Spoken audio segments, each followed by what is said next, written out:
Subscribe करें हमारे YouTube channel superfast news को और साथ ही प्रेस करें बेल आइकन ताकि आप हमारी लेटेस्ट वीडियो को देख सकें। आज हम आपके साथ भी इस प्रेस वार्ता आज की इस प्रेस वार्ता में हम आपके साथ जैसा कि लिखा गया है, जो राजनीतिक पार्टियां, सामाजिक कार्यकर्ता, सामाजिक संगठन, हम सब मिलकर जिन्होंने राष्ट्रीय आर्थिक सामाजिक न्याय मोर्चा बनाया है, उसकी मैं आपसे परिचय करा दूं।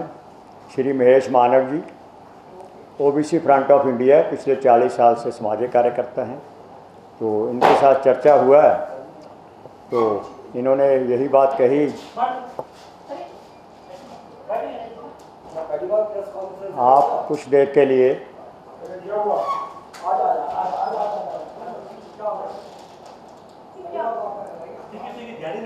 तो सॉरी फॉर दैट। तो उसमें जैसे आप जानते हो कि नेशनल डेमोक्रेटिक अलायंस एनडीए के मोदी है, सब कुछ है, लेकिन उसके बावजूद ही उनको 39 पार्टियों की ज़रूरत पड़ी। उन्होंने अलायंस बनाया हुआ है। उसके सामने कांग्रेस ने को भी 27-28 पार्टियों के साथ मिलकर चुनाव लड़ रहे हैं। तो ऐसा विचार आया कि जो लोग सामाजिक कार्यकर्ता हैं, समाज की सेवा करते हैं, अलग अलग वर्गों में कार्यरत हैं, क्यों ना उन सबको भी, उनके बारे में चर्चा नहीं करूँगा, किसी के ऊपर आक्षेप नहीं करूँगा, लेकिन जो दिल से, मन से, तन मन धन से लगे हुए थे, उन सबको मिलाया और ऐसा हमारे पास रिस्पांस आया कि आज हमारे साथ सबसे बड़ी पार्टी भारतीय जवान किसान पार्टी के ये नेशनल ऑर्गेनाइजिंग सेक्रेटरी हैं प्रीतम कुमार जी। उसके बाद बली राजा पार्टी है महाराष्ट्र से, उसके रिप्रेजेंटेटिव यहाँ बैठे हैं प्रवीण कुमार जी। और आज हमने दिल्ली के कुछ प्रत्याशी जो मैदान में हैं उनको भी आमंत्रित किया था। तो हमारे साथ अंजू शर्मा जी बैठी हैं, ये दिल्ली से भारतीय जवान किसान पार्टी से लड़ रहे हैं।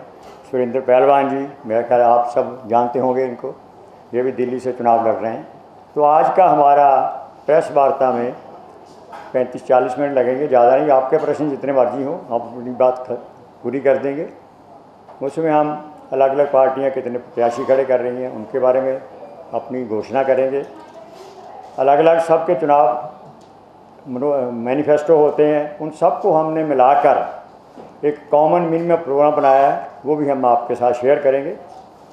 आप जितने भी प्रश्न करें उसके लिए हम बिल्कुल ओपन हैं।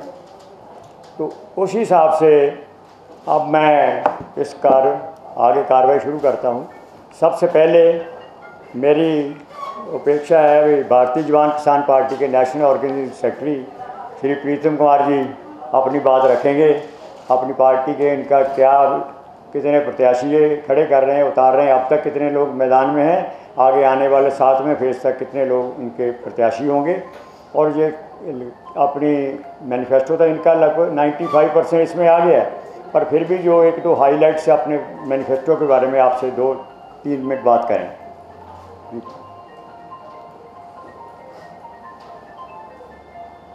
चलिए।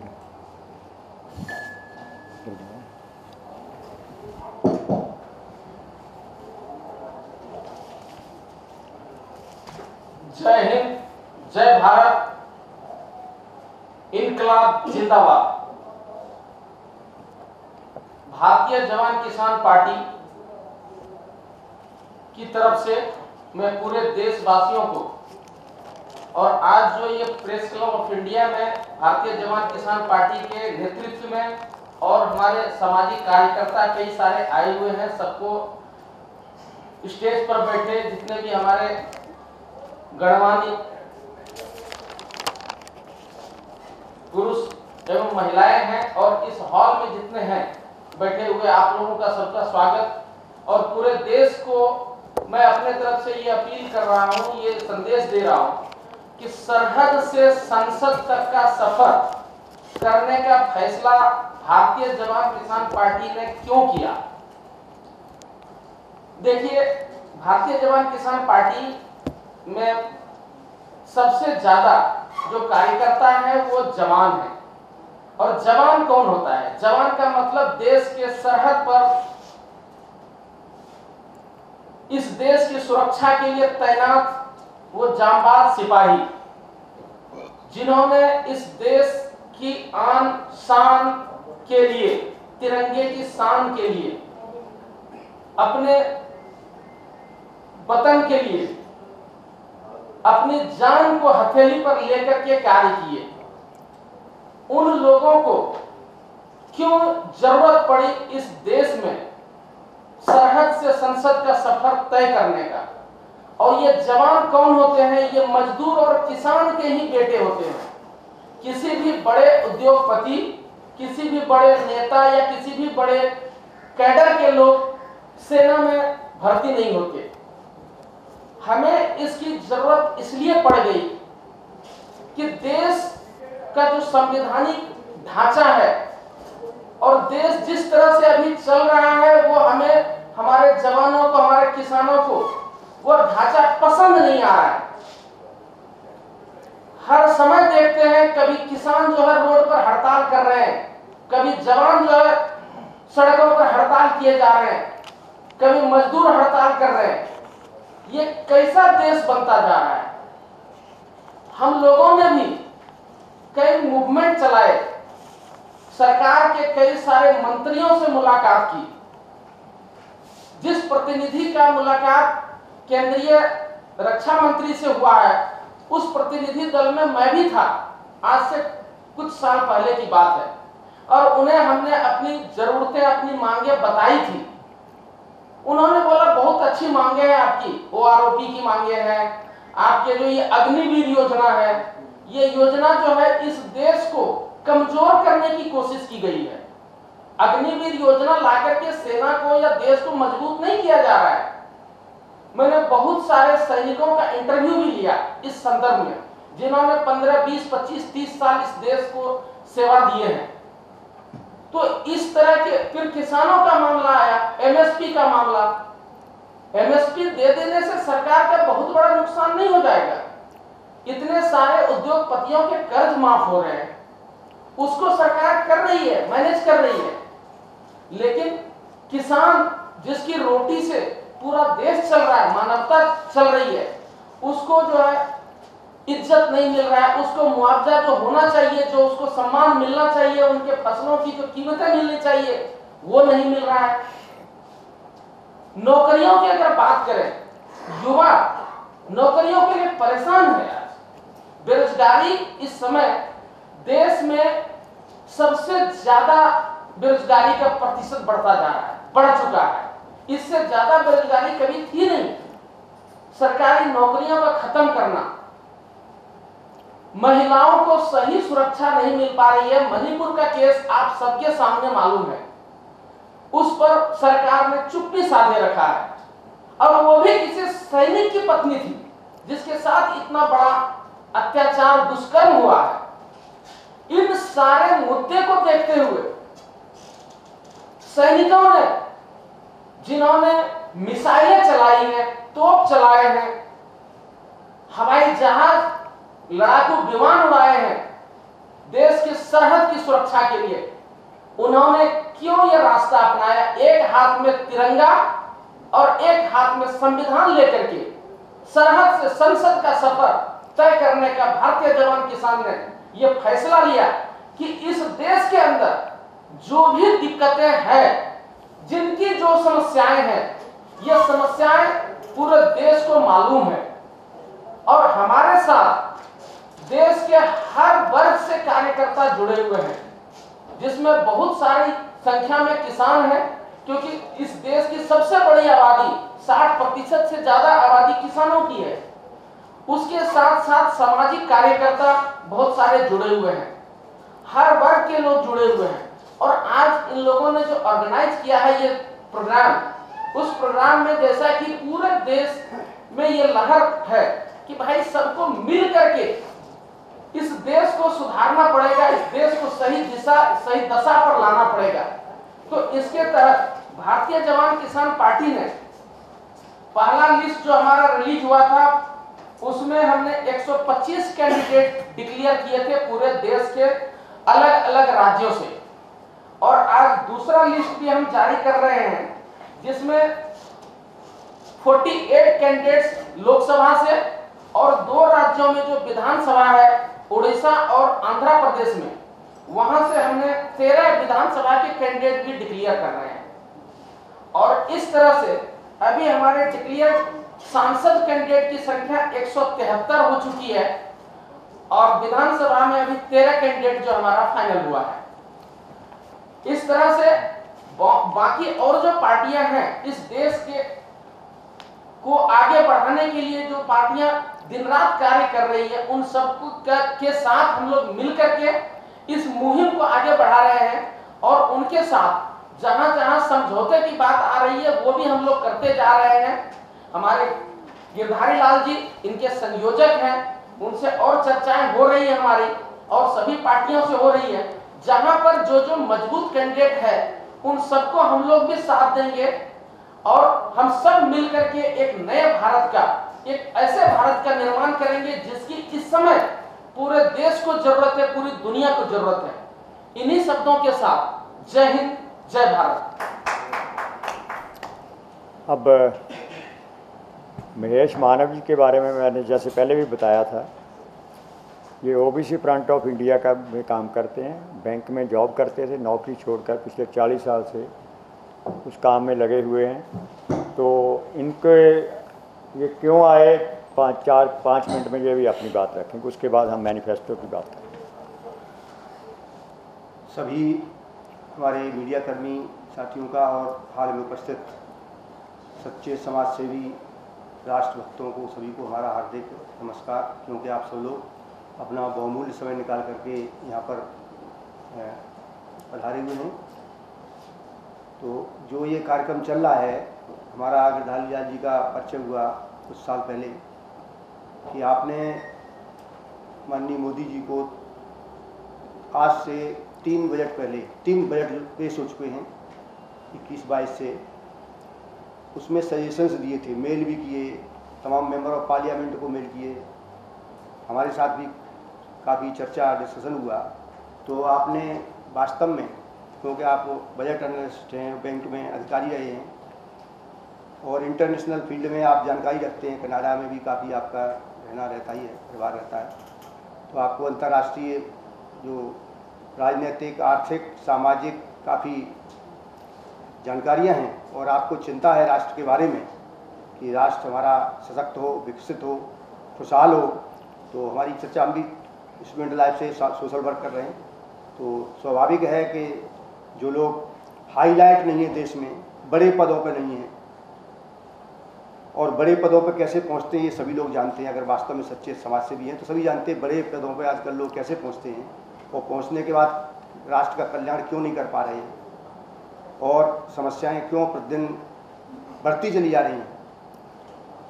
तो ये लंबी चर्चा हुई, तो आपने हमको बताया बजट में जो भी हमारे यहाँ भी मैनिफेस्टो में आपके सामने रखा जाएगा।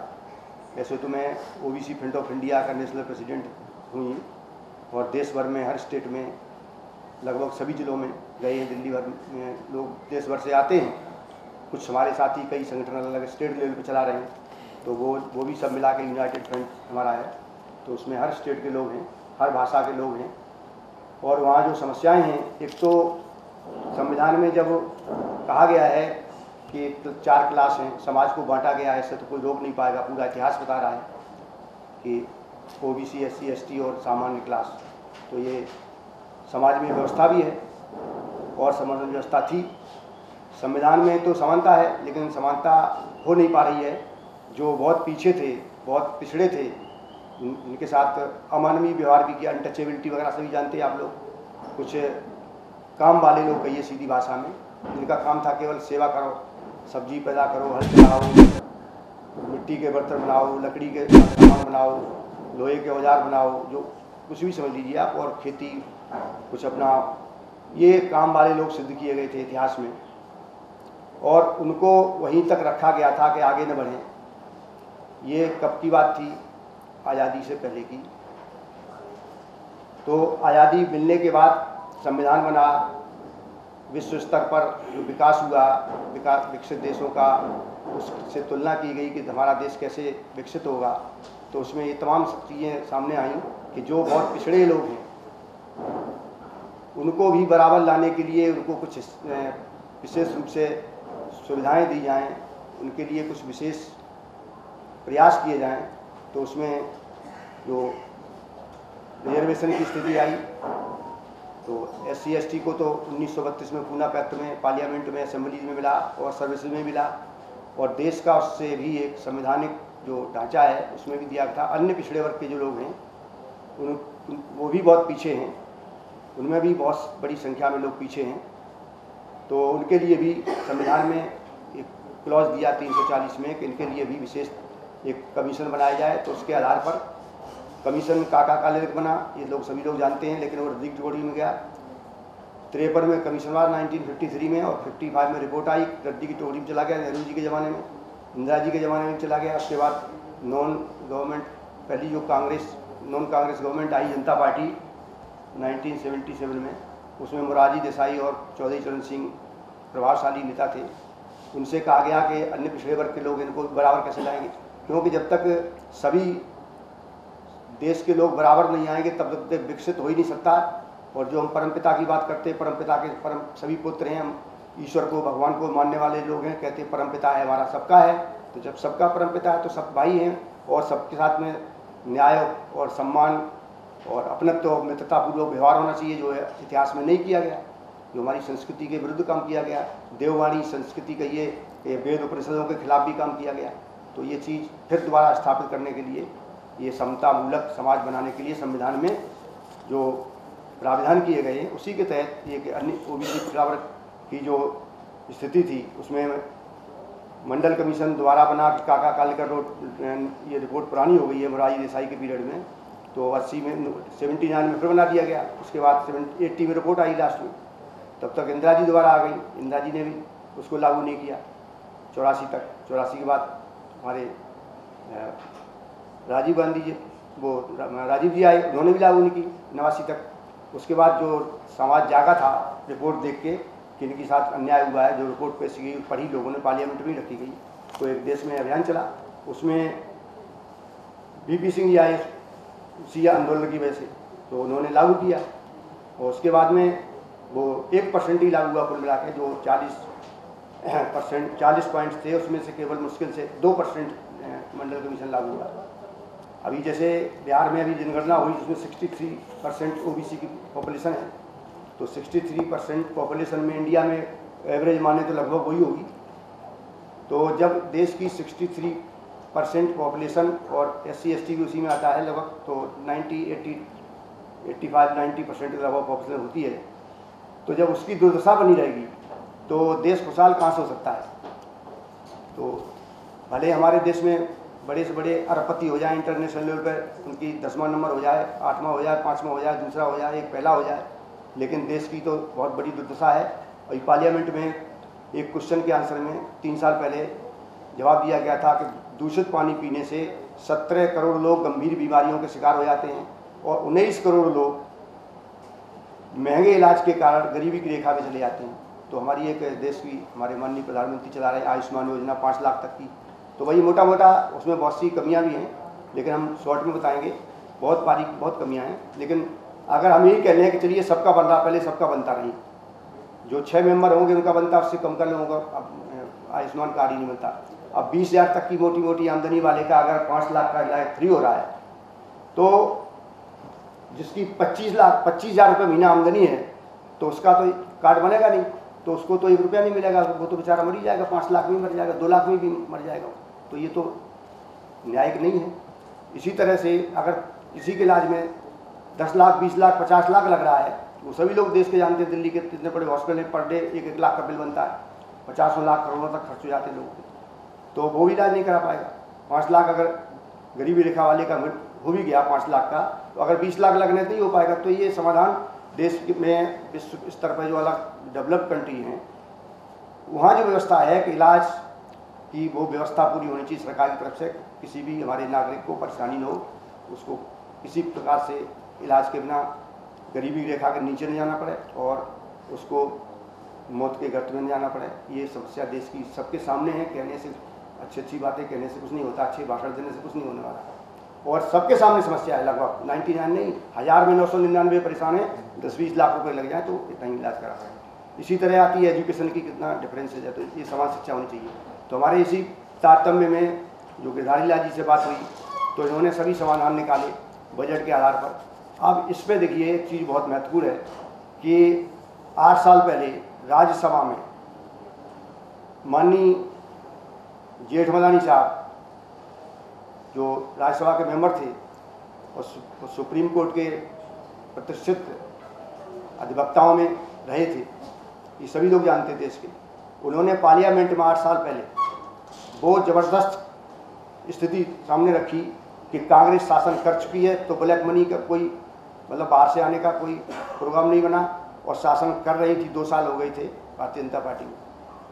दोनों जो हमारे बुद्धिजीवी यहाँ बैठे हुए उन्होंने सबने अगर देखा होगा इसको वीडियो को, उनकी प्रोसीडिंग में उनकी जो बात सुनी होगी पार्लियामेंट की कार्रवाई में, तो सभी को पता है कि कोई भी मेंबर किसी भी पार्टी का, कांग्रेस भाजपा का, कोई ब्लैक मनी लाने के लिए बात नहीं की। हमारे बाबा रामदेव ने सुना होगा कि हम ब्लैक मनी इतना लाख करोड़ है तो क्यों नहीं आता है। तो ये कथनी और करनी में कितना बड़ा अंतर है। देश कितना गंभीर समस्याओं से गुजर रहा है। तो यही बातें सब ब्लैक मनी की हम लोग देश में कलेक्ट कर रहे हैं। कहाँ क्या रिकॉर्ड है, किस तरह का है, तमाम बुद्धिजीवियों से मिलके। तो जब तक देश में ब्लैक मनी नहीं आएगा बाहर से, तब तक कुछ नहीं होने वाला है। और 10 साल में तो ब्लैक मनी कितना आया, मतलब मुश्किल से 5% भी नहीं आया। ये आंकड़े बताते हैं हमारे देश के।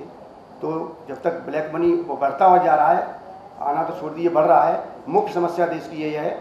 और सभी का विकास तभी हो पाएगा जब देश में और बड़ी संख्या में ब्लैक मनी है और विदेशों में जो ब्लैक मनी है, जब तक ये जब्त नहीं होगी।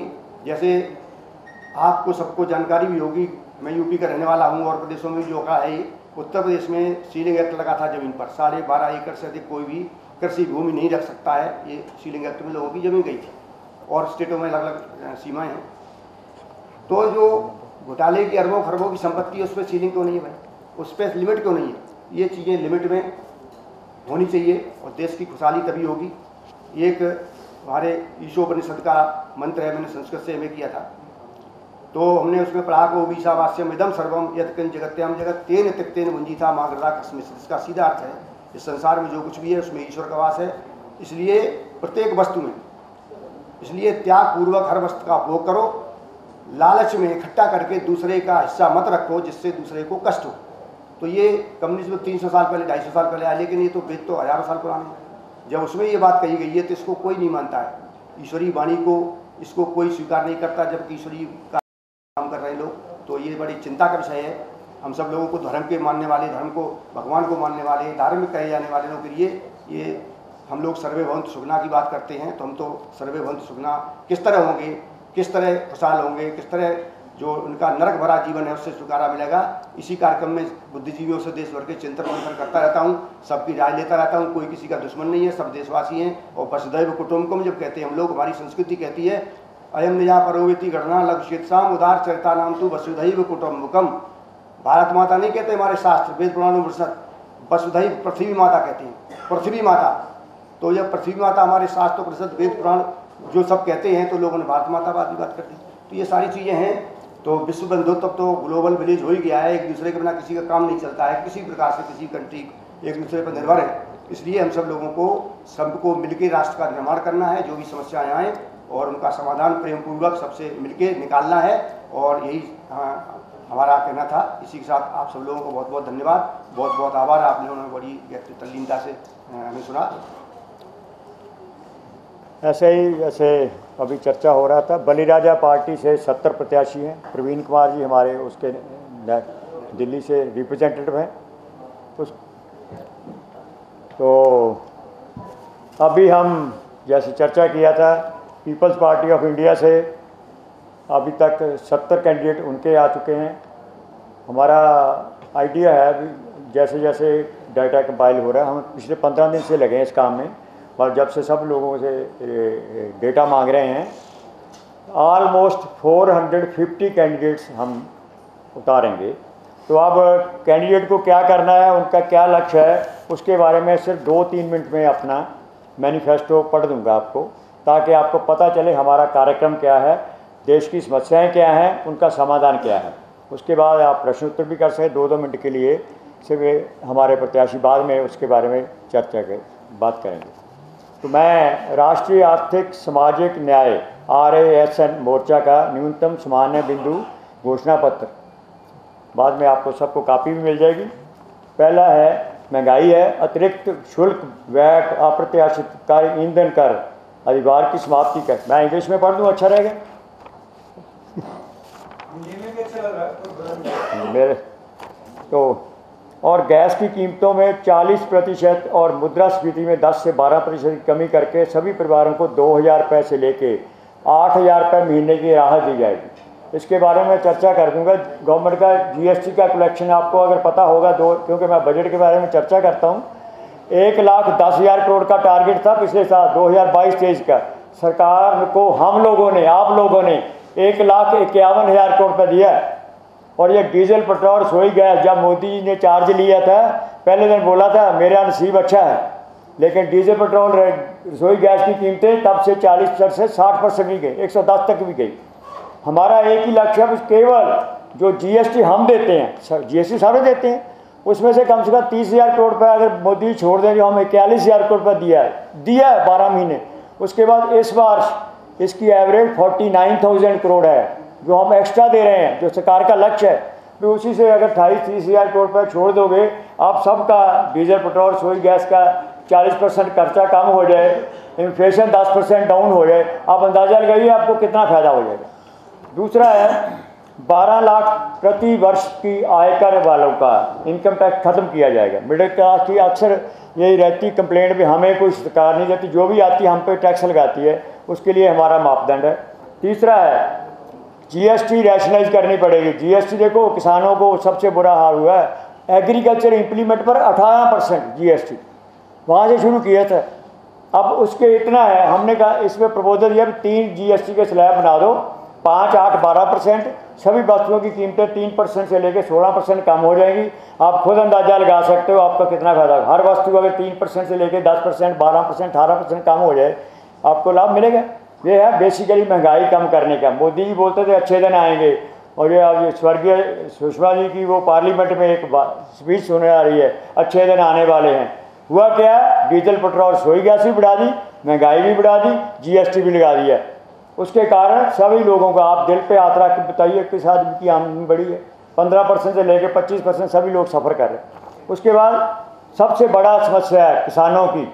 अभी महेश जी बात कर रहे थे किसानों के बारे में, आपके साथ एक शेयर करता हूँ डेटा। मोदी जी कहते हैं मैं हिंदू हूँ, भाजपा वाले मोदी जी हिंदू के नाम से वोट लेते हैं, राम मंदिर के नाम पे वोट लेंगे।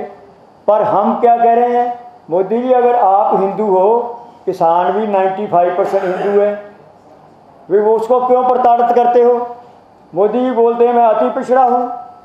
किसानों की जनसंख्या आप अंदाजा लगाइए, किसानों में 80% OBC हैं। अब वो उन लोगों की समस्या क्या है आप सब जानते हैं, दिल्ली वाले तो ज़्यादा जानते हैं। मैं दिल्ली उस टाइम था, 1.5 साल यहीं पर था। उसमें क्या है, किसान को MSP नहीं मिलती, लेकिन वो पैसा जाता किसके पास है आप अंदाज़ा लगाइए। मैं आपको एक हिंट देता हूँ, किसान का 10 लाख करोड़ से लेकर 12 लाख करोड़ की फसलें MSP से कम रेट पे मिलती है, जिसके कारण उसका 3 लाख करोड़ से लेकर 4 लाख करोड़ साल का नुकसान होता है। वो किसान फसल जलाता नहीं, नदी में बहाता नहीं, कोई ना कोई व्यापारी खरीदता है। देश के 40,000 व्यापारी वो 3 लाख करोड़ का फ़ायदा ले रहे हैं जो किसान को मिलना चाहिए। वो व्यापारी कौन है? हर जिले में 2-2, 3-3 बड़े व्यापारी होते हैं जो गल्ला व्यापारी हैं, दालों के व्यापारी हैं, तिलहन के व्यापारी हैं। उसके कारण वो है कौन, मैं अच्छा नहीं लगता वो शब्द बोलना नहीं चाहता, बड़े व्यापारी कहाँ से हैं? जहाँ वो मारवाड़ी है, जहाँ Gujarati.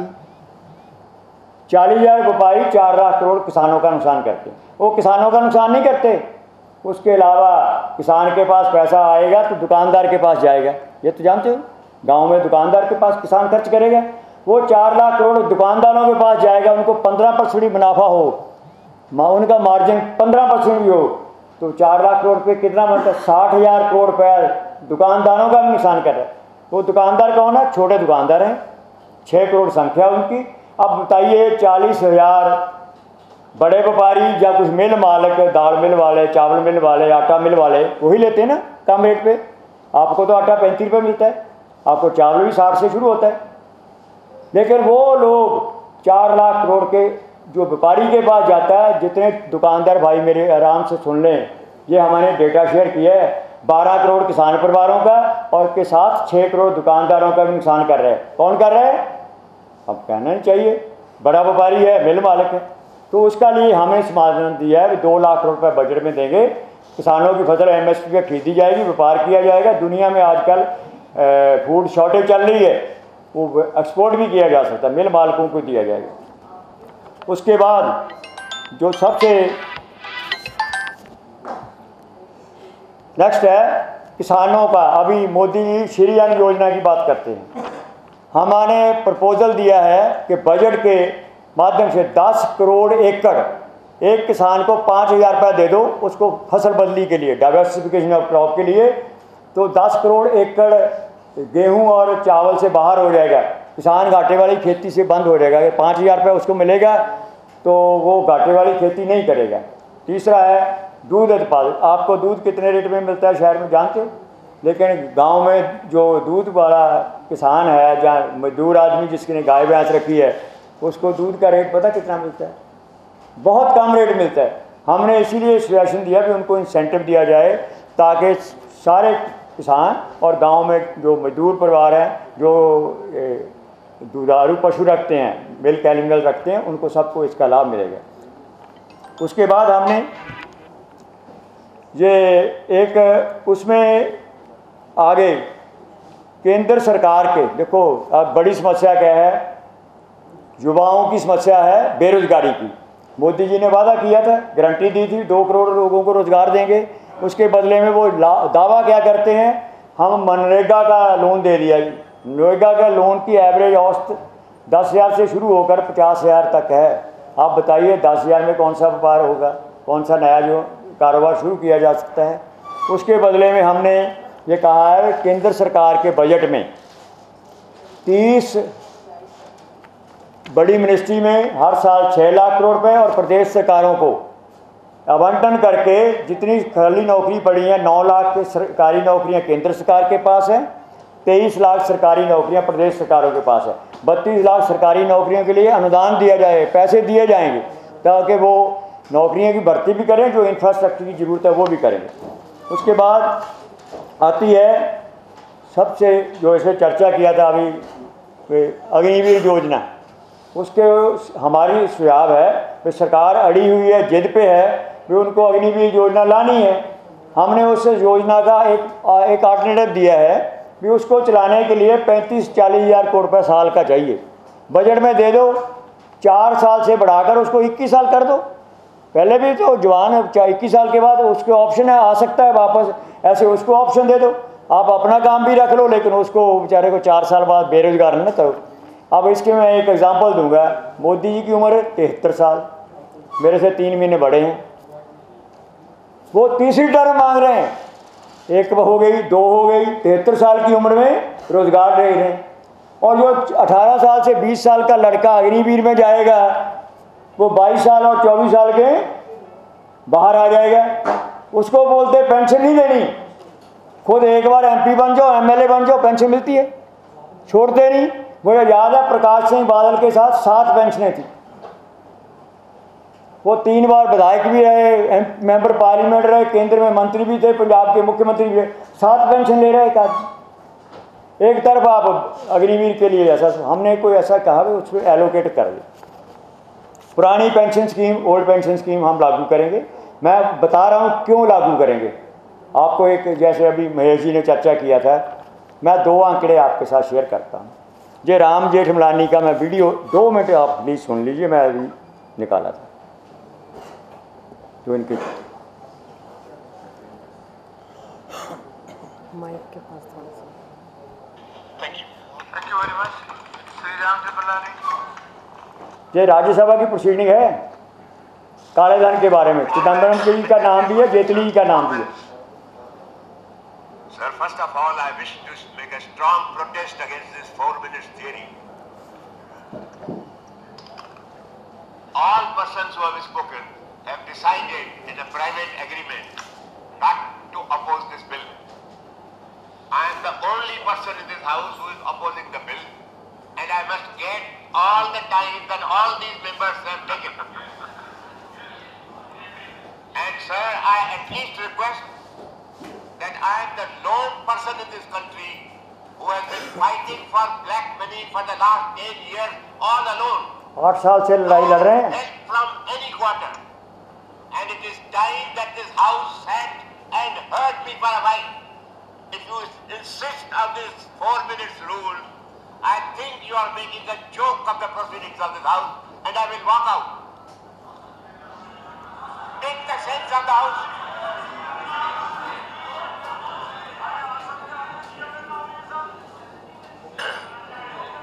Sir, it's very unfortunate. The honorable member is challenging the decision of the chair. देखो बीजेपी की तरफ से मुफ्ता अब्बास नकवी बोल रहे हैं, उनको बोलने नहीं देते। वो भी बीजेपी का नॉमिनेटेड एमपी है और उनको बीजेपी का मिनिस्टर रोक रहा है क्योंकि ब्लैक मनी की बात करते हैं।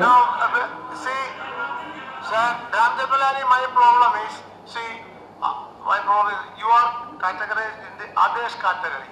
For Adesh category, 5 members are to say a whole party has told you that I am also. तो मैं इसको अभी बंद कर देता हूँ। मेरे पास है ना इनका आपको मैं वो दे दूंगा जितने इन्होंने क्वेश्चन किए थे पार्लियामेंट में। पहला क्वेश्चन चिदम्बरम जी को किया था, भाई आपने यूएन कन्वेंशन को एग्री क्यों नहीं किया? एग्री किया तो ब्लैक मनी जब्त होना चाहिए। इनका कहने का मतलब था देश गरीब इसलिए है क्योंकि देश के अंदर काला धन है, देश के बाहर काला धन है। तो मैंने उसका स्टडी किया है, मैं बजट एनालिस्ट होने के नाते, बैंकर होने के नाते, उसमें उन्होंने चर्चा किया है। जो अरुण जेटली ने जवाब दिया था, मैं उसका जवाब कब करूँ। उन्होंने बोला 15,000 करोड़ US डॉलर देश के अंदर विदेशों में काले धन की लिस्ट आई है। जर्मन सरकार ने वो लिस्ट ले ली। जब उस सरकार के पास राम जेठमलानी जी पहुँचे, सरकार ने कहा भी आपकी सरकार से हमें किसी ने नहीं पूछा, किसी ने हमारे से लिस्ट नहीं मंगवाई। तो उसने कहा भी अगर आपकी सरकार ये लिस्ट मंगवाए हम दे देंगे। उस सरकार के पास लिस्ट है। राम जेठमलानी पर्सनली जाके जर्मन चांसलर को मिलने के बाद भी आप मांगते हैं भी आप ये लिस्ट दे दी, ले लो। जर्मन सरकार देने को तैयार है। भारत सरकार, जो मोदी जी कहते थे विदेशों से, स्वामी रामदेव जी कहते थे काला धन लाएंगे, बाकी मैं आगे नहीं कहूँगा, उसके बारे में एक चर्चा है। उनके पार्टी अध्यक्ष, मैं नाम नहीं लूँगा, उन्होंने उसे इलेक्शन जुमला कहा था। इसके बारे में मैं आपको वो डॉक्यूमेंट दे रहा हूँ जिसमें राज्यसभा की प्रोसीडिंग में लिखा है राम जेठमलानी जी ने भाई आपके कहने पर, क्योंकि विदेशों से काला धन लाकर आप लोगों को दोगे, और बाबा रामदेव जी के कहने पर विदेशों से काले धन में लोग भ्रमित हो गए, मैं भी उसी में भ्रमित हो गया। राम जेठमलानी की वर्डिंग है, उसके कारण लोगों ने आपको वोट देकर सरकार बना दी। तो उसके बाद आपका पार्टी प्रेसिडेंट उसको इलेक्शन जुमला बोलता है। तो you have played international fraud, मैं वर्ड यूज करूँ, मैं I am quoting Rajya Sabha proceeding. So मैं उसी विषय पर आगे इसलिए कह रहा हूँ, उसको मैं सारी समराइज करने के लिए 2 बातों भी करूँगा। अगर देश के अंदर विदेशों में 90 लाख करोड़ रुपये अप्रैल 2015 में था, उसका 10 गुना देश के अंदर होता है। यहाँ से प्रॉपर्टी नहीं लेके जा सकते, बिल्डिंग नहीं लेके जा सकते, यहाँ से करेंसी नहीं, आप विदेशी, यहाँ की देशी करेंसी तो जहाँ लॉकर में मिलती है, आपने देखा 250-250 करोड़ 300-300 करोड़ लोगों को मिल रहा है, लोगों के घरों में मिल रहा है, MP के घरों में मिलता है। तो वो हमारा एक ही लक्ष्य है, ये हमारी सरकार बनेगी। UN कन्वेंशन है 2000 की, उसके मुताबिक हम विदेशों से भी ला सकते हैं, देश के अंदर काला धन जब्त करके गरीबी दूर कर सकते हैं। मैं एक ही बात कहूँगा, अगर उसको कैलकुलेट करोगे, देश में एक ही डेटा जेन्युइन है, either you are income tax payer और you are not an income tax payer. Identify कर रहा हूँ, मेरा इनकम टैक्स ज़्यादा पे करता हूँ या नहीं करता हूँ। 2 कैटेगरी में हमने डिवाइड किया है। जो इनकम टैक्स पे नहीं करते परिवार, केजरीवाल जी 1200-1500 रुपये की फ्री भी दे के वोट ले रहे हैं, मोदी जी 1500 से लेके 2200 रुपये, सिर्फ 4 करोड़ परिवारों को जिनको मकान मिला उनको 2200 रुपये महीने का रिबेट दे। दूसरी तरफ जिनको सिर्फ फ्री राशन मिल रहा है या जिनको प्राइम PM किसान सम्मान निधि मिल रही है उनको दे रहा है। दूसरी तरफ 40% डीजल पेट्रोल रसोई गैस की कीमतें बढ़ाकर आपसे कितना लूटा रहा है, 2000 से लेकर 8000 रुपये महीना आपसे वैसे लूटा जा रहा है। तो दे क्या रहे हैं, आपसे लूट रहे हैं, आपको दे रहे हैं। तो कहने का मतलब क्या है, हमने ये निर्णय किया जो non income tax pair families हैं उनके खाते में 5000 रुपये महीना दिया जाएगा और 2500 रुपया उस महिला मुखिया को दिया जाएगा। जो फैमिली की महिला मुखिया 2500 उसके खाते में जाएगा, 2500। ऐसा करने से के लिए हमें अपनी सरकार बनानी हो। हमें अपनी सरकार बनाने के लिए हम आपके 2 चीज़ें की अपेक्षा करते हैं। 80% OBC, 90% हिंदू किसान, आदिवासी किसान, जिसका झगड़ा है सीधा, मोदी जी ने एक चैलेंज दिया है, आपने सुना होगा। MSP वो कहते हैं MSP थी, MSP रहेगी। दूसरी तरफ क्या है, किसान को 10% को MSP मिलती है, 90% किसान को MSP नहीं मिलती। और उसके ऊपर क्या हुआ, MSP दी नहीं। अजय मिश्रा टैनी का नाम जानते हो आप प्रेस वाले, तो उसको दोबारा नॉमिनेट कर दिया, लखीमपुर खीरी को दोबारा नॉमिनेट कर दिया। ओपन चैलेंज दिया था किसानों को और जवानों को। मैं इसलिए हम जवान और किसान की बात करते हैं। उसने कहा मैं MSP भी नहीं दूंगा, अजय मिश्रा टैनी को नॉमिनेट भी करूंगा, जो आपने करना कर लो। अब हमारे सामने 2 ही ऑप्शन थे, या तो हम सर झुका के हार मान लें, नहीं हाँ जी मोदी जी आप ठीक है जो कह सकते हैं, जहाँ हम उनका चैलेंज एक्सेप्ट कर लें। तो हमने राष्ट्रीय आर्थिक सामाजिक न्याय मोर्चा बनाकर ये चैलेंज एक्सेप्ट किया है। 12 करोड़ किसान परिवारों को समझा रहे हैं, बता रहे हैं भाई आपका मोदी जी 10,000 से लेके 50,000 रुपये साल का नुकसान कर रहे हैं MSP ना देकर। 6 करोड़ दुकानदारों को समझा रहे हैं भाई आपका 60,000 करोड़ का गुजराती और मारवाड़ी व्यापारी लूट के जा रहे हैं, जिसको सरकार का संरक्षण है, मोदी जी का संरक्षण है। तीसरी बात, ये जवान क्यों बैठे हैं, इसका मैं एक सेंटेंस पे बात करूंगा। जवान फौज में जाने से पहले या मजदूर का बेटा है या किसान का बेटा है, ठीक है जी। जब फौज से वापस आता है फिर क्या होता है, या तो वो खेती करता है किसान बन जाता है, या वो छोटा मोटा कारोबार कर रहता है दुकानदार। तो ये लोग कड़ी हैं, हम इनको क्यों महत्व देते हैं हम जानते हैं। सरहद से संसद की बात करते हैं, जेन्युइन है किसानों का समस्या, इनसे बढ़िया कौन जोड़ सकता है। जवान भी इनके हैं, किसान भी इनके हैं, दुकानदार भी इनके हैं, व्यवसायी भी इनके हैं, जिन सब का 4 लाख करोड़ का नुकसान कर रहे हैं, सरकार कर रही है MSP ना देने से। दूसरा, आप सभी लोग इस बात से सहमत है डीजल पेट्रोल रसोई गैस की कीमतें बढ़ाने से आपसे 2000 का 8000 का नुकसान हो रहा है महीने का। कितने लोगों के पास स्कूटर मोटरसाइकिल है आप बताइए, महीने का कितना है। रसोई गैस का कितना जा रहा है आपसे। अगर डीजल पेट्रोल रसोई गैस की कीमतें बढ़ेंगी तो बाकी मुद्रास्फीति बढ़ती है ना, इन्फ्लेशन बढ़ती है, तो उससे 10-12% बढ़ती है। तो आपका भी 2000 से लेकर 8000 का हम फायदा कराएंगे। और 6 करोड़ दुकानदारों को भी 4 लाख करोड़ का 15% लाभ दिलाएंगे। और उसके बाद 12 करोड़ किसानों को MSP मिलेगी। इसी 2-3 मुद्दों से कुछ और करने की जरूरत है, तो सिंपल वे में हो सकता है सब कुछ। जो हम डीजल GST का कलेक्शन हम दे रहे हैं 90-100% दे रहे हो। अगर आप डीजल के महंगाई का पैसा दे रहे हो तो आप GST भी दे रहे हो ना, वो काटी जा सकती, कटाई जा सकती, उसमें से आपका रसोई गैस सस्ता किया जा सकता है। ये हमारी प्रपोजल है।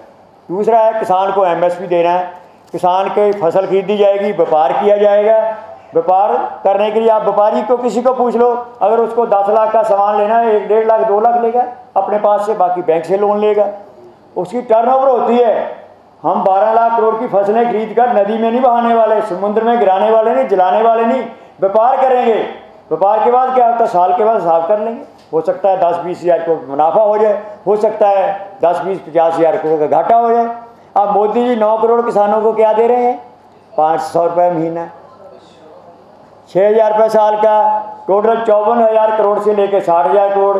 अगर हम 12 लाख करोड़ की फसलें किसानों से खरीद कर 1 लाख करोड़ का भी घाटा हो जाए साल में मान लीजिए, तो 60,000 करोड़ तो मोदी 500 दे रहे, हम किसान को 10,000 से लेकर साल का 50,000 देंगे। कौन सी बात बढ़िया रहेगी। ये हमारी प्रपोजल है, ये सुझाव है, बजट का एनालिसिस है और इसमें हमारे 2 ही लक्ष्य हैं। सोर्सेज 4 और भी हैं कि कैसे पैसा जनरेट किया जा सकता है। इस देश में 26 लाख करोड़ रुपया अनक्लेम डिपॉजिट पड़े हैं। मैं बैंकर हूँ। बड़ी बड़ी कंपनियों के पास, नवरत्न कंपनियों के पास, अंबानी के पास, टाटा के पास, बिरला के पास लोगों ने शेयर ले रखे हैं। जो उनकी डेथ हो गई उनका क्लेम लेने नहीं आते। LIC के पास पड़े हैं, पोस्ट ऑफिस में पड़ा है, बैंकों में पड़ा है, अनक्लेम डिपॉजिट है। जो आ नहीं रहा उसको देश भलाई में लाया जा सकता है। हर साल 10% लेना शुरू कर दो।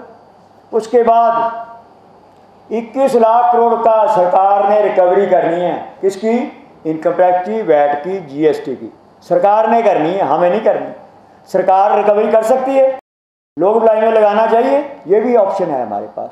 उसके बाद ऑप्शन 5 हमने दिए हैं। जैसे महेश जी ने कहा था, 10 ईमेल लिख चुका हूँ, 150 MP को लिख चुका हूँ। मोदी जी बोलते हैं हमारे, कल उन्होंने घोषणा पत्र दिया ना भाजपा ने, 15 लाख लोगों ने के सुझाव आए, उसके बाद हमने ये घोषणा पत्र तैयार किया है।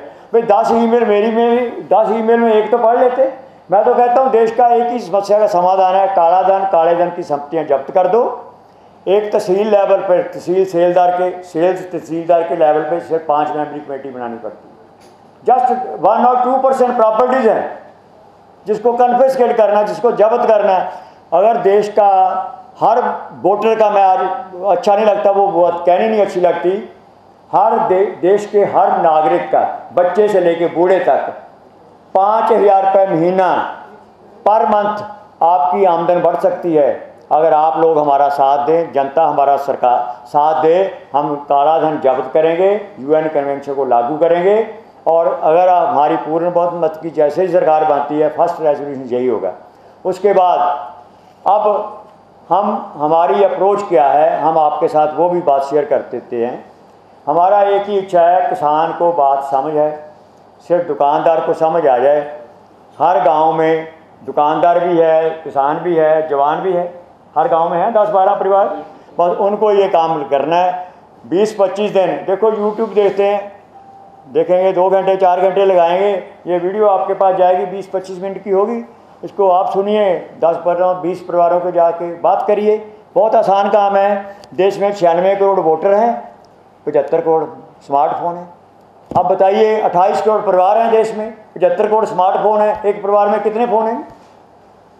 2 से ज़्यादा, लेस देन 3 पर फैमिली।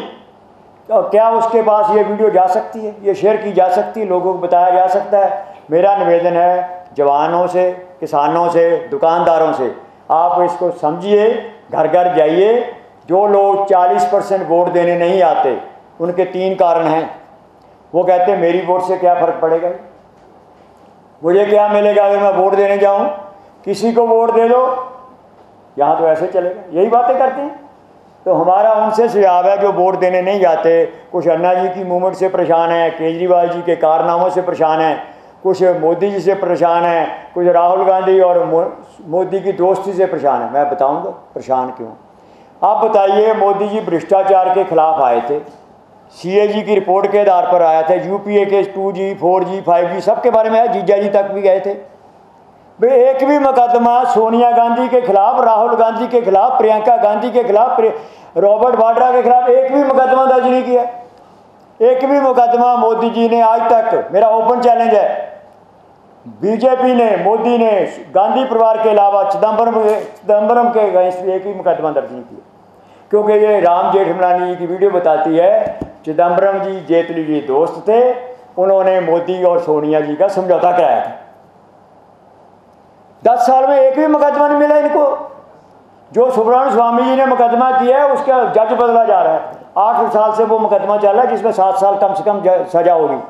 बेल पे हैं मोदी जी, उसका नाम तो लेते हैं, बैलगाड़ी पे चल रहे हैं, बैलगाड़ी बोलते हैं ना मोदी। और वो बेल किसके कारण कराई? सुब्रमण्यम स्वामी ने। वो मुकदमा 8 साल से लटक रहा, खुद 10 साल में एक मुकदमा नहीं किया। तो उनका, इसीलिए हमने ये तीसरा मोर्चा बनाया है, वो मोदी सोनिया समझौता है।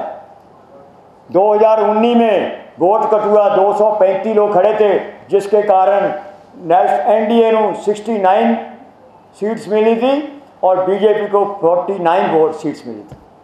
आप कैलकुलेट कर लो पिछले साल फिगर। इनके कारण ही मोदी जी सत्ता में है, भाजपा सत्ता में है। ये लोगों को बेवकूफ़ बनाते हैं। राहुल गांधी का एक कोटेशन कोट करके बात अपनी ख़त्म करूँगा, अब आपके प्रश्न आएंगे। उन्होंने कहा था, एक मैं सुन रहा था वीडियो, कहता जो जेब कतरे आते हैं आपका ध्यान भटकाते हैं 3 आएंगे, 2 आएंगे, एक आदमी आपका ध्यान भटकाएगा, दूसरा पॉकेट मारेगा, तीसरा उसको पकड़ा देगा। वे राहुल जी, आप भी तो हमारा ध्यान भटका रहे हो, खुद समझौता करके बैठे हो, हमें क्यों भ्रमित करते हो? हमारा ओपन चैलेंज है, बता दीजिए। गांधी परिवार बताए, उसके अगेंस्ट एक भी मुकदमा मोदी ने दर्ज किया है, भाजपा वाले बता दें। इनका भ्रष्टाचारी था ना। अब जिसको भ्रष्टाचारी बोलते हैं, एक ही काम है, जो अशोक चौहान करगिल के शहीदों के लिए फ्लैट बन रहे हैं आदर्श घोटाला में, जिसका 2 दिन पहले नाम आता है कि उसके खिलाफ कार्रवाई होगी, दूसरे दिन वो बीजेपी में शामिल होता है, तीसरे दिन राज्यसभा में पहुंच जाता है। 70,000 करोड़ का एलिगेशन लगता है अजीत पवार के ऊपर, वे सिंचाई घोटाला है, उप मुख्यमंत्री बन जाता है। शुभेंदु अधिकारी के खिलाफ, हेमंत बिश्व शर्मा के खिलाफ किसी और ने नहीं एफिडेविट दिए, किसी और ने कंप्लेंट नहीं की, भाजपा के लोगों ने की है। अब ये भाजपा के नेता हैं। नारायण राणे की बात करेंगे, छगन भुजबल की बात करें, किसकी करें?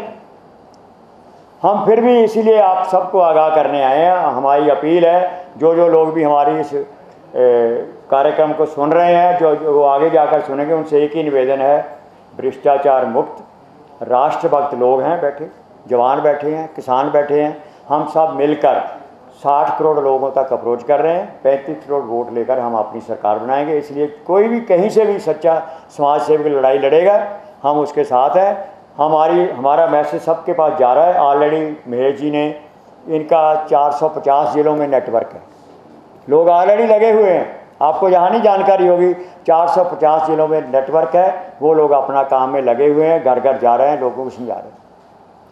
भाई, इतना आपका टाइम लेने के लिए आपका धन्यवाद। अब आपके प्रश्न आने से पहले आप एक मिनट प्लीज़, अंजू जी बोलेंगे और बाद में पहलवान।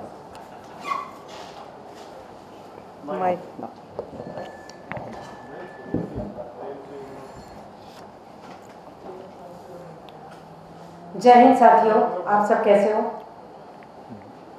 बढ़िया। नमस्कार, मैं अंजू शर्मा बात कर रही हूँ और भारतीय जवान किसान पार्टी की पश्चिमी दिल्ली की कैंडिडेट। परिवर्तन, विकास, मेन मुद्दे यही रहेंगे। जैसा कि आप सभी को बताया गया है, इन शॉर्ट ही बात करूंगी मैं। मेन मुद्दा हमारा बेरोजगारी, महंगाई, पेंशन और महिलाओं के लिए और जो पुरुष हैं उनके लिए लघु उद्योग की हम लोग बात करेंगे। पश्चिमी दिल्ली से जो मैं अंजू शर्मा आ रही हूँ, प्रॉपरली 20-25 साल से मैं एक सामाजिक सेविका रही हूँ, समाज के लिए बहुत अच्छे कार्य भी किए हैं। इन सभी मुद्दों से मैं वाकिफ़ हूँ और वहाँ की जनता बहुत प्यार करती है पश्चिमी जिले से। तो भारतीय जवान किसान पार्टी एक ऐसी पार्टी है जिसमें आप सभी को मालूम होगा कि लोकतांत्रिक देश में केवल और केवल एक ही प्रधानमंत्री ऐसे हुए जिन्होंने नारा दिया था, जय जवान जय किसान। और भारत खेती प्रधान देश भी है, तो यहाँ पर जय जवान जय किसान और सभी महिलाएं, सभी छात्र, सभी पुरुष, हम सभी मिलकर 2024 का ये जो चुनाव लड़ने जा रहे हैं, इस चुनाव में हम लोग परिवर्तन, विकास, सच्चाई, ईमानदारी और जो जनता टैक्स देती है उस टैक्स को सही पथ पर, सही राह पर विकास करना हमारी पूरी जिम्मेवारी है, हमारा ये संकल्प है, हमारा ये वचन है। जय हिंद, जय भारत। सुरेंद्र पहलवान। जय हिंद, जय भारत। सुरेंद्र पहलवान, भारतीय नौसेना से रिटायर हूं। पिछले 6-7 साल से हम सामाजिक कार्यों में संघर्ष कर रहे हैं। ऐसी कोई गली नहीं छोड़ी हमने 7 साल में अपने क्षेत्र में, जहां गरीब और बहुत ही गरीब तबका रहता है जहाँ जिस गली में हम ना गए हों। चाहे वो कोरोना काल ले लो, कोरोना से बहुत डर लगता था। मैं कोरोना काल में दोनों उसमें अपने घर पर नहीं रुका, मैं बाहर ही रहा हूँ पब्लिक के बीच में। 1 रैंक 1 पेंशन को ले लो, 1 रैंक 1 पेंशन का आंदोलन पिछले 1.5 साल से हम चला रहे हैं। हमारा शुरू किया हुआ है, शायद आप काफियों ने ये रिपोर्ट दे रहे हैं, मोदी जी हर स्टेज पे हमने OROP दे दिया।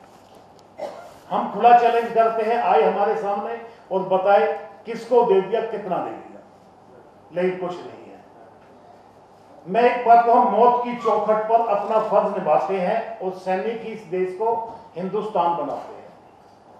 सैनिक ही इस देश को हिंदुस्तान बनाते हैं। सैनिक और किसान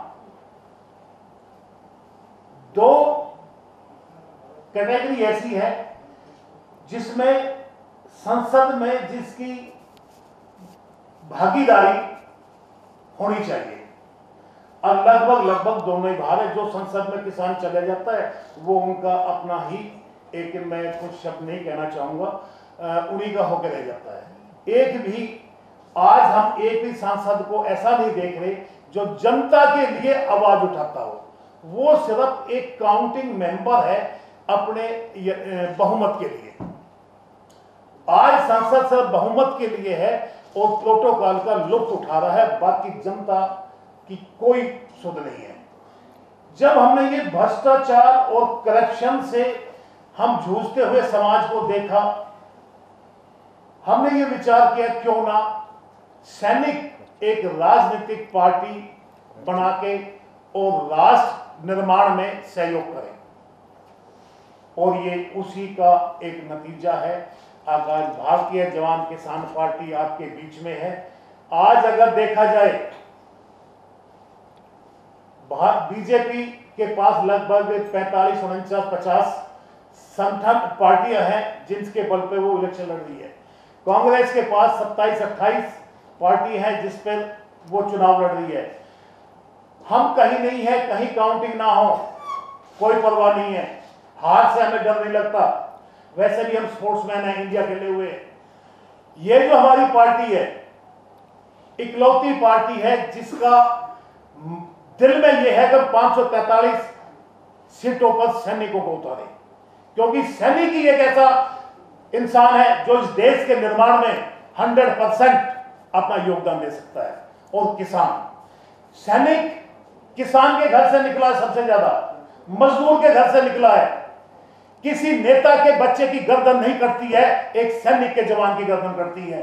जब यह समाज हमारा सुख चैन की नींद सोता है, हम अपनी गर्दन कटाते हैं तो नेता और समाज सुख चैन की नींद हम सुनाते हैं उसको। आज वही सैनिक सड़कों पर है, आज वही किसान सड़कों पर है अपना हक मांगने के लिए, लेकिन सरकार के कानों पर कोई जू नहीं रहती है। ऊपर से अग्निवीर लाके इस कमर, देश की कमर तोड़ी गई है। इस सुरक्षा के लिए, इस देश के लिए सबसे खतरनाक एक दिन साबित होगी। हम भी नहीं रहेंगे, आप भी नहीं रहोगे, ये हिंदुस्तान रहेगा। और ये याद करेंगे जो अग्निवीर है वो देश के लिए कितनी घातक सिद्ध होने वाली है। एक नाजिन सेना तैयार की जा रही है। नाजिन सेना के मामले में सभी आप रिपोर्टर सबको मालूम है, एक नाजिन सेना गुप्त रूप से तैयार की जा रही है हिंदुस्तान के अंदर। आप लोगों से हाथ जोड़कर ये मेरा अनुरोध है, आप प्रेस है, बहुत ताकत है आपके कलम में, आपकी आवाज में, आवाज उठा दो। जय जवान जय किसान का, जो जय जवान जय किसान का नारा लगा के चला गया, उसने कहा था दो ही हिंदुस्तान में वो इज्जत है, जय जवान और जय किसान। वो तो चला गया, लेकिन आप आज उसकी आवाज उठा दोगे तो ये थर्ड फ्रंट मोर्चा बनकर तैयार हो जाएगा, जो 100% राष्ट्रवाद और राष्ट्र निर्माण का काम करेगा। मैं सुरेंद्र पहलवान इस भारतीय जवान किसान पार्टी का दिल्ली का अध्यक्ष हूं और दक्षिण दिल्ली से उम्मीदवार हूं, और मैंने त्रिकोणीय मुकाबला तैयार कर दिया है। हम छोड़ने वाले नहीं है किसी भी कीमत पर। आज कामयाबी नहीं मिलेगी, कब मिलेगी? रास्ता हमारा कठिन है, संघर्ष कामयाब जरूर होगा। जय हिंद, वंदे मातरम। क्वेश्चन ले लो। हाँ, एक फोटो वैसा कर मैनिफेस्टो आ जाओ। प्रवीण, मैनिफेस्टो के पेपर निकालो, आप निकालो। नहीं है प्रवीण, मैनिफेस्टो। मैं आंदोलन से जुड़ा, बड़ी आग लगी है, हाँ, बहुत वो सहन किया। नहीं, ये सही टाइम पे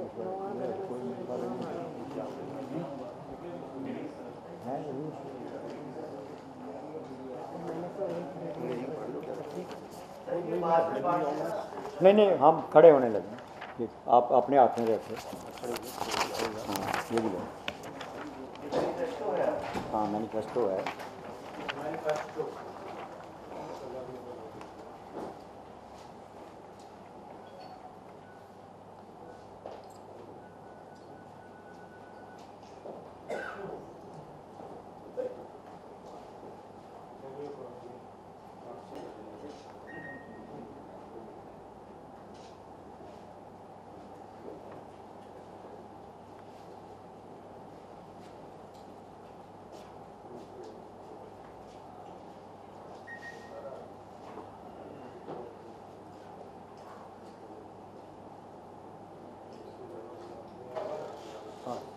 ओके, थैंक यू।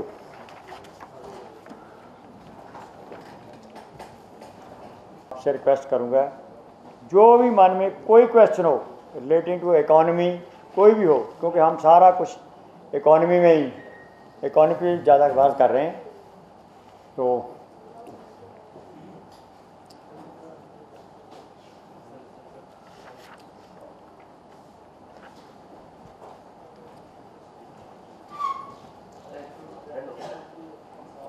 चला दो।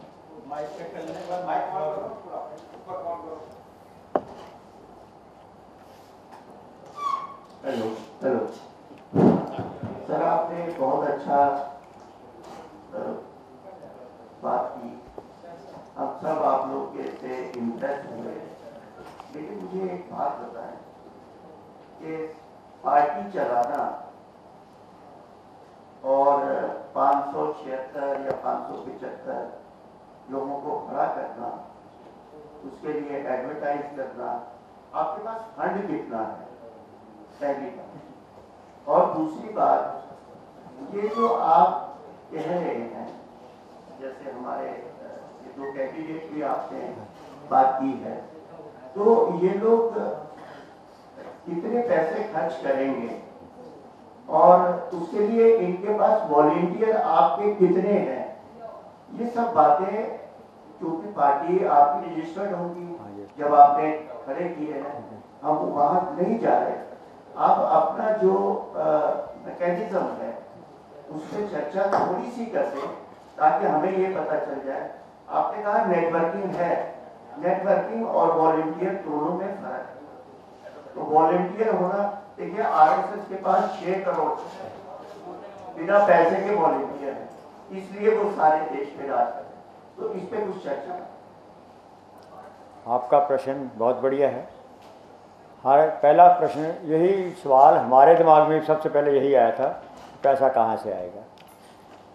मैं एक आंकड़ा दिया अपने लोगों को, उस पर बाद में चर्चा हुआ। इलेक्शन कमीशन का आंकड़ा है 2019 के चुनाव में 60,000 करोड़ 49,000 करोड़ का उनकी फिगर है। सरकार भी खर्च करती है, वो जितने लोग हैं खर्च बहुत ज़्यादा करते हैं। आप मेरे से ज़्यादा जानते हैं, इलेक्शन कमीशन जानता है, सुप्रीम कोर्ट ऑफ इंडिया भी जानती है, कोई किसी दूसरे की बात नहीं करने की ज़रूरत, सब जानते हैं। लेकिन वो सब कुछ हो रहा है, उसका पैसा कहीं से आया। अब आपने बात की तो मैं उसको इलेक्ट्रल बॉन्ड के साथ भी जोड़ दूंगा। उनके पास सारे साधन हैं। जब 12 करोड़ किसान परिवारों को जो पता चल गया है उनकी एमएसपी का 4 लाख करोड़ रुपए 40,000 गुजराती या मारवाड़ी व्यापारी लेके जा रहा है, 6 करोड़ दुकानदारों को पता चल गया कि उनका 60,000 करोड़ रुपया हर साल गुजराती व्यापारी लेके जा रहा है। इसका हमें इतना रिस्पांस अच्छा मिला हम आपको बता नहीं सकते। फिर उसके साथ हमने लिंक किया है, किसान दिल्ली में आए थे, 12 महीने रहे, 13 महीने रहे, 16 महीने रहे, 10,000 किसने खर्च किया, किसने 50,000 खर्च किया। आप देखें ट्रैक्टर पे कितना खर्च, डीजे लगा के आए। हमने उनको एक ही बात कही, 25 दिन चुनाव के होते हैं, तन मन से आप हमारे साथ हो। एक गांव में आपको पोलिंग बूथ चलाना है, ये फौजी बैठे हैं, हर गांव में 10 परिवार हैं इनके, और 2-4 किसान भी इनके साथ होंगे। अगर 12 परिवार सिर्फ 2-2 हज़ार रुपये, 5-5 हज़ार रुपये इकट्ठा करें, हमें ही पैसे चाहिए, समस्या उनकी है, समाधान हमारे पास है। लोग अपने आप निकले हुए हैं, आपको हम अंदाजा नहीं बता सकते जिसकी समस्या है। अब मेरा आपसे प्रश्न है भाई, आपको 2,000 लूट रहे हैं वो, फिर भी कहते हैं मेरा भारत मोदी, तो मोदी आएगा तो मोदी। भाई मोदी से पूछो, जिस घर में जाओगे 5 प्रश्न करते हैं हम तो, भाई आपका बहू, आपका बेटा बेटी या बहू, जितनी उसकी योग्यता है, जितनी उसकी क्वालिफिकेशन है, क्या उसको उस हिसाब से वेतन मिलता है? नौकरी नहीं मिलती, लोग सामने कहते हैं नौकरी नहीं मिलती, आप वेतन की बात करते हो। ये मुद्दा है ना, बेरोजगारी, महंगाई मुद्दा है। जिसके घर में एक मोटरसाइकिल स्कूटर है उसको पूछ लो। ये केजरीवाल का 300-400, तो हमने ये सारा कैलकुलेट किया है, हमारा टारगेट अमाउंट इको ही है। भाई दिल्ली के लोग ये बैठे हैं, देखो इन्होंने अपने सर पे ले लिया दिल्ली वाले, हालांकि हमें लगता नहीं था, पर दिल्ली के लोगों ने भी अपने आप आगे आए, उन्होंने भी हिम्मत करी। ऐसे ही आपको मिलेंगे। हम तो एक छोटा सा टारगेट रखा है, 5 करोड़ किसान और दुकानदार परिवार सिर्फ 5-5 हज़ार रुपये खर्च करेंगे, हर गांव का पोलिंग बूथ खुद चलाएंगे, हमें पैसे की ज़रूरत नहीं, वो अपने आप खर्च कर रहे हैं, सब उनके साथ हैं। अब मैं इसके एग्जाम्पल दूंगा। निर्मला सीतारमण जी की स्टेटमेंट सुन के हैरानी हुई। देश की वित्त मंत्री जो इलेक्ट्रल बॉन्ड की इंचार्ज है, जो काले धन को वापस लाने की भी इंचार्ज है, जो देश के अंदर काला धन जब्त करने की भी जिम्मेवार है, वो कहती है मेरे पास इलेक्शन लड़ने के लिए पैसा नहीं है। तो हमने उनसे एक ही पूछा, इस चंदे में नड्डा साहब को बोलो भाई आपको भी 90 लाख दे दें, आपकी लिमिट है 90 लाख। वो कैसे वित्त मंत्री जिसका पार्टी का अध्यक्ष उसको 90 लाख चुनाव लड़ने के लिए नहीं दे रहा है? आपको मैं बता रहा हूँ इसका कारण पता क्या है? बहुत से, अभी मैं बता रहा हूँ, 7वें फेज तक देखना 35-40 लोग बीजेपी के, अब तक 8 लोग जवाब दे चुके हैं। अगर मोदी है तो मुमकिन है 8 लोग जिनको टिकट मिले हैं, 4 गुजरात से हैं, जो भाजपा के साथ के टिकट मिलने के बाद चुनाव लड़ने के लिए तैयार नहीं, देश की वित्त मंत्री तैयार नहीं, एस जयशंकर तैयार नहीं। आप इसका मतलब समझ रहे हैं ना? नहीं आएंगे पर पैसे नहीं है ना उनके पास। वो कह रहे हैं ना पैसे नहीं, पैसे क्यों नहीं? लोग नहीं है साथ, पैसे तो हैं। पैसे अगर बीजेपी के पास 20,000 करोड़ में से 11,000 करोड़ उसके पास आया है, तो 11,000 करोड़ में 90 लाख तो कुछ भी नहीं होता। 543 कैंडिडेट हैं, एक कैंडिडेट को 90 लाख चाहिए, इस पार्टी की तरफ से दे सकती पार्टी। तो लोग हमारे साथ हैं। दूसरा, एक ऐसा अच्छा रिस्पांस मिल रहा है, आपको हैरानी होगी जब हमने ये 2 आंकड़े शेयर किए। भाई मोदी जी के 2 कारण हैं चुनाव जीतने के या दावा करने के। मोदी जी हिंदू हैं ये बोलते हैं, तो भाई हिंदू के नाम से भाजपा आरएसएस के वर्कर भी काम करते हैं। मैं खुद आरएसएस का वर्कर रहा हूँ, खुद बीजेपी में काम किया 35 साल। पर उसके बाद पता बात कहाँ आ रही है भाई, जो आप क्लेम करते हो क्या ग्राउंड पे वो है रिपोर्ट? ग्राउंड पे रिपोर्ट नहीं है। अगर किसान का नुकसान हो रहा है, नुकसान कर कौन रहा है? अगर किसान का नुकसान हो रहा है तो कौन कर रहा है? ओबीसी मोदी कर रहा है, हिंदू मोदी कर रहा है। तो ये लोगों को बात समझ आ रही है? आपकी जेब से हर महीने 2,000 रुपये जा रहा है, आपको समझ नहीं आएगा। वो लोग हमारे साथ हैं, हमें किसी से कोई पैसा नहीं लेना। हमने सबको बोल रखा भी अपने गांव का पोलिंग बूथ चलाओ, सिर्फ एक वॉलंटियर को हमारे को सिर्फ 20 घरों में जाना, 1-1 घंटा लगाना, अपनी बात रखनी है। ये वीडियो उनके सबके पास जा रहा है। Any other question? हाँ जी। कहते हैं दूध का जरा हाथ ही फूंक कर पीता है। आपकी क्या है? चुनाव से पहले सभी पार्टियों ने यही दावे किए हैं, जिसका उदाहरण हमारे केजरीवाल है।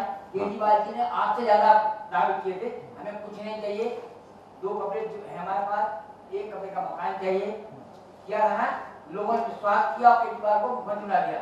आप पर विश्वास कैसे करें, इसका क्या है? बिल्कुल ये ऐसा हो, आपका सवाल ये कई बार हमारे मन में भी आया था जब हमने ये सोचा था भी हम करेंगे। अब मेरे जो हमारे दिमाग में हमने चर्चा किया है, मुद्दे हैं। केजरीवाल जी किसानों की बात कब करते हैं? मोदी जी किसान की बात कब करते हैं? जिनको ज़रूरत है उनको बात समझ आ रही है। तीसरी बात जो मैंने पहले कहा था, 40% लोग, 35% से लेके 55% वोट, कई लोकसभा क्षेत्र हैं जहां वोट परसेंटेज 45 तक भी जाती है, कम पड़ती है, कई ऐसे 70 भी है, 80 भी है, मतलब 35 से 50% लोग वोट देने नहीं जाते।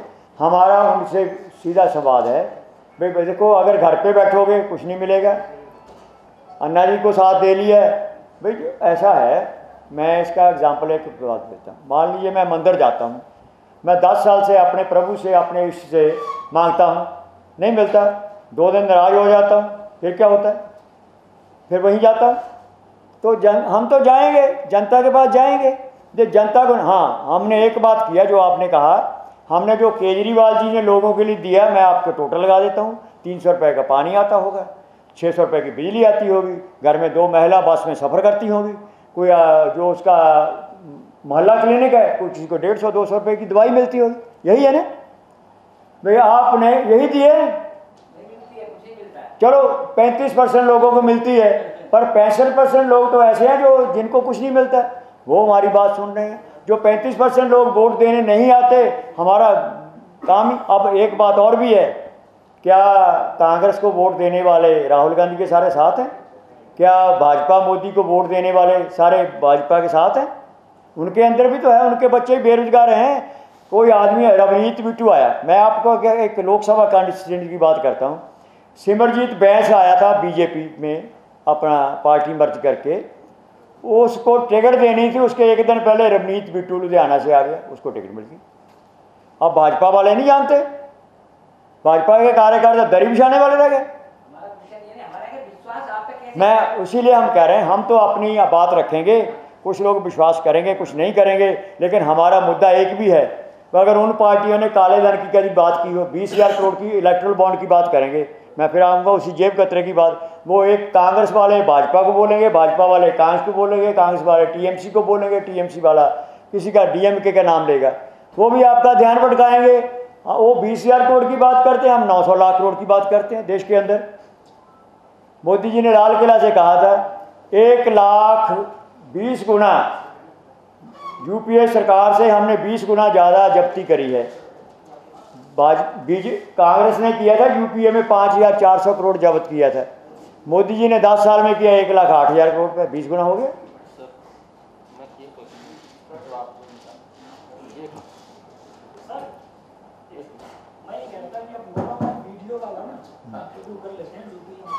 जी बस सब एक लाइन में उनका जवाब मैं दे दूं, भरोसे वाली बात। देखिए मैं एक सैनिक हूँ और भारतीय जवान किसान पार्टी जो लीड कर रही है इस पूरे प्रोग्राम को, भरोसा जो एक शब्द है, ये भरोसा तो करना ही पड़ेगा किसी न किसी के ऊपर।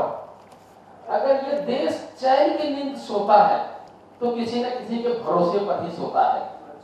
अगर ये जनता चावल और गेहूं खाती है तो उसमें जहर मिला है कि नहीं, वो भी किसी न किसी के भरोसे पर ही चल रहा है। तो ये जो भारतीय जवान किसान पार्टी है, जिसमें जवान भी है और किसान भी है, मजदूर भी है और सारे सामाजिक कार्यकर्ता भी है, तो भरोसा तो करना ही पड़ेगा। धन्यवाद। गैर बीजेपी गैर कांग्रेस को कोई गठबंधन नहीं बनेगा इस पार्टी का? राष्ट्रीय आर्थिक सामाजिक मोर्चा, यही नाम है, राष्ट्रीय आर्थिक सामाजिक। सर ये दिल्ली के अंदर ये ज्यादातर फाइनेंशियल लोग ही होते हैं जिनके हाथ में अर्थव्यवस्था होती है देश की हो, लेकिन एक अरविंद केजरीवाल थे जो IRS है, जो फाइनेंस के अच्छे खासे जानकार थे, और आप बैंकर हैं, आप भी फाइनेंस के अच्छे जानकार हैं। क्या दिल्ली की अर्थव्यवस्था जो बर्बाद की है अरविंद केजरीवाल ने, तो उससे आपका कुछ कहेंगे क्या? मैं आप आने के बाद आप भी अच्छे फाइनेंस से जानकार हैं, मैं बता क्या अर्थव्यवस्था ठीक ठाक चल रही है? मैं देखो ऐसा है, जैसे अभी प्रीतम जी कह रहे थे, मैं उसी के बारे में करता हूँ। मैं भी रिटायर्ड बैंकर हूँ। और अभी आपने राघव चड्ढा जी के बारे में सुना है? कहाँ हैं भाई? प्रोफेशन क्या है भाई? प्रोफेशन क्या है? और केजरीवाल जी क्या है? IRS। अब समझे लिंक? ईडी ने एक कंप्लेंट की, कोर्ट में कहा भी हम एप्पल को अप्लाई करेंगे, इसमें एक पासवर्ड है जिसमें क्रिप्टो करेंसी जमा है। ये मेरे नहीं है। क्रिप्टो करेंसी क्या है? उसका पासवर्ड होता है, वैलेट होता है। मैं बैंकर हूँ, जानता हूँ। यहाँ नहीं है जहाँ मैं कभी कभी साल में 2-4 महीने कनाडा में रहता हूँ, वहाँ मशीनें लगी हुई हर दुकान पे, हर शोरूम में। वहाँ $20 दो आपको वो मिलता है क्रिप्टो करेंसी। वहाँ लीगल है। जहाँ उनके पास पासवर्ड नहीं है वो देते ही नहीं। एप्पल वाले ने मना कर दिया, जब तक पासवर्ड नहीं होगा हम इन्फॉर्मेशन दे पाएंगे। ये छात्र हैं, आप समझिए। ये छात्र के साथ मैं वो दूसरा शब्द नहीं यूज़ करना चाहता, ये ढोंगी भी हैं। एक साइज कमीज बड़ी पहनता था, जानबूझ का झल्ला बनता था। कौन नहीं जानता? ये PR था उनका। अन्ना जी क्या बोलते हैं उनके गिरफ्तारी के बाद, आप सुन लो। तो मेरा कहने का मतलब है, आप विश्वास देखो, अब उन्हीं ने खोया है। हमें उनके समर्थ की आके बोल रहे हैं भी आप अच्छा काम करें। हम तो उनके अन्ना जी के अनुयायियों को बोल रहे हैं भाई आप ऐसा करो, अब हताश होकर निराश होकर घर पे ना बैठो, आप आओ हमारा साथ दो। हाँ,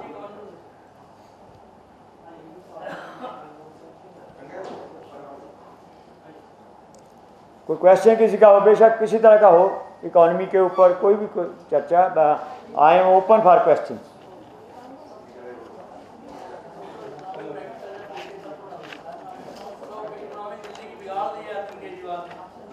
सर अभी जल बोर्ड का एरियर देखना कितना होगा, कर्जा कितना होगा। 10 साल में जम गई और देश के अंदर उससे 10 गुना ज़्यादा 900 लाख करोड़ का है। एक UN कन्वेंशन में 2000 UN कन्वेंशन के भारत ने साइन किए हुए हैं। पहले कांग्रेस ने 4 साल बाद किए थे। चिदम्बरम जी ने उस टाइम के वित्त मंत्री ने कोई एक्शन लिया, उसके बाद जेटली जी ने कोई एक्शन लिया, मोदी ने आज तक नहीं लिया। तो हमारा एक ही काम है, 900 लाख करोड़ रुपये जब्त किया जाएगा, बजट में लाया जाएगा। हर साल बजट में 50 लाख करोड़ से लेकर 70 लाख करोड़ लेकर हर परिवार की आमदनी 35% से लेकर 80% बढ़ाकर सबको गरीबी से भी बाहर निकाला जाएगा और भारत को स्वस्थ, सशक्त, समृद्ध, स्वावलंबी, सुखी परिवारों वाला दुनिया का नंबर 1 कंट्री, वर्ल्ड गुरु इंडिया। हमें 3 लाख करोड़ 3 ट्रिलियन की इकॉनमी की 5 ट्रिलियन इकॉनमी बनने से पहले हमें सभी देशवासियों का भला करना है। हर परिवार को 8,000 से लेकर 20,000 का लाभ दें। अच्छा, इस बार जो लोकसभा चुनाव हम लोग कितनी सीटों पर देश भर में लड़ रहे हैं? क्योंकि दिल्ली में आपने 2 उम्मीदवारों की बात करी, टोटल ओवरऑल के साथ में बेस तक। और बलिराजा पार्टी के 75 से लेकर 90 कैंडिडेट का उनका है। पीपल्स पार्टी ऑफ इंडिया है, डेमोक्रेटिक पार्टी, बहुत सी पार्टियाँ हैं, मैं सबका नाम नहीं बता पाऊँगा। लेकिन हमारा लक्ष्य है, हमें जो लोग वोट देने नहीं आते, जो लोग घर पे हताश होकर बैठे हैं, उन सबको साथ जोड़कर हर प्रत्याशी के लिए हम सभी संगठन जुड़ गए समर्थन। ठीक जी, सहरावत है, आप अपने आप को किस तरीके से वहाँ पर देखती, किस तरीके की समर्थन जो आप लोगों को वहाँ पर मिला? बेसिकली मैं एक समाज सेविका हूँ और मैं इन सभी मुद्दों पर काम कर चुकी हूँ। शिक्षा के रिगार्डिंग भी 20-25 साल से मैंने गरीब महिलाओं, जरूरतमंद महिलाओं, बच्चों के लिए काम किया है।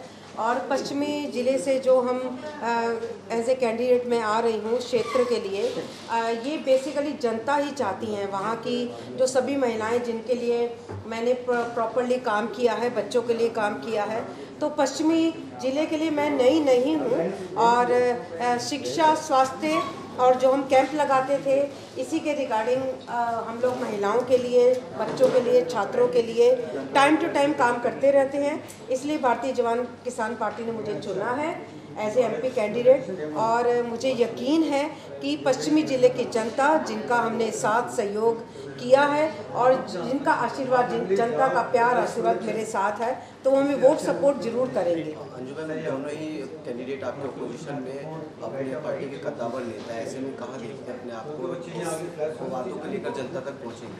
प्रॉपरली मैंने आपको अभी बताया कि हमारा जो प्रॉपरली महंगाई, बेरोजगारी और महिलाओं के लिए हम लोग जो लोन की बात कर रहे हैं, महिलाओं के लिए जो हम लघु उद्योग की बात कर रहे हैं, ऑलरेडी ये काम हम लोग कर चुके हैं। जैसे मेहंदी की हम लोग क्लास देते हैं, चॉकलेट बनाने की क्लास देते हैं, और इसके अलावा सिलाई सेंटर, कंप्यूटर सेंटर जो बच्चों के लिए, महिलाओं के लिए और पुरुषों के लिए होगा। तो इसी मुद्दे पे हम लोग काम करेंगे और मुझे पूरा यकीन है कि पश्चिमी ज़िले में सभी जनता ये कहती है कि अंजू शर्मा दी बेस्ट काम करेगी, और होना भी चाहिए, क्योंकि जिस तरह हम तवे पर रोटी बार बार अलट पलट करते रहते हैं, तो सत्ता में जो आने वाले जो नए नेता है, युवा नेता है, उनको भी आप आम जनता का लेके आएगी।